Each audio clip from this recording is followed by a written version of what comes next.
This tutorial is going to show how to add a primary key to an extremely large table that has no primary keys.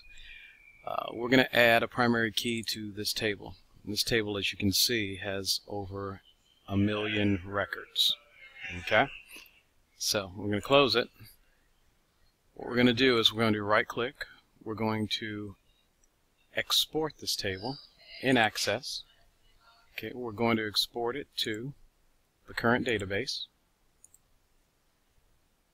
We hit OK.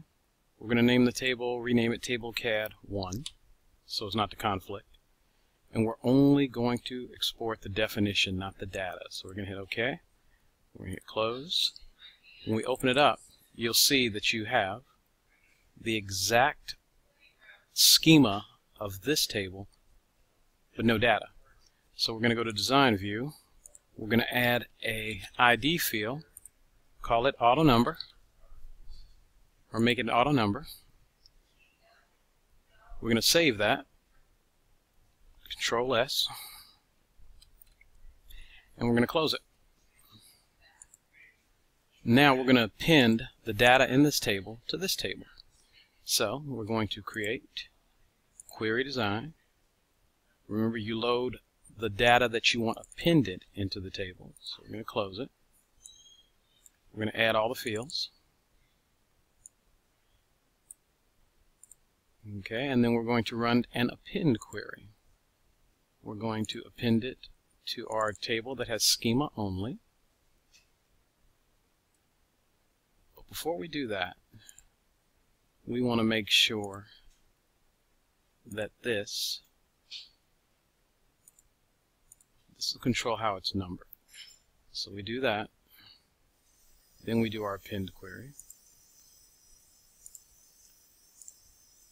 D1. Hit OK. We run the query. It's going to take a while because remember there's over 1 million lines of data. So if you look down there, see that? That's how long it's taking to run it.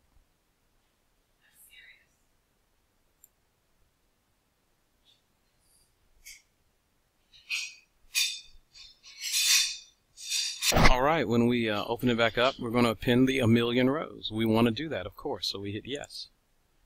And when we close down the query, you don't want to save it, it's just an append query. We open up this table, and there you go. We're going to take this Design View, we're going to move it to here. Okay, we've moved the ID number up. Save the table, and there we go. There's our ID number.